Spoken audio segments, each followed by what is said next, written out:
Hey everyone, welcome back to my channel.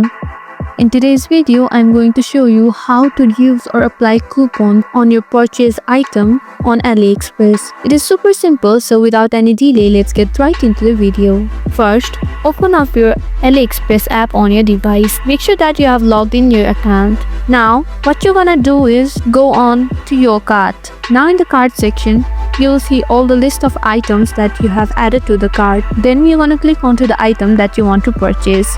You can adjust the quantity of the item more or less. After that, you're gonna click on checkout at the bottom. Once you click on checkout, another interface will open for the order confirmation. There you'll see your products, their payment method, total, their promo code, shipping fee, and every order detail. What you're gonna do is now click on promo code. There you'll apply a valid promo code or a coupon code.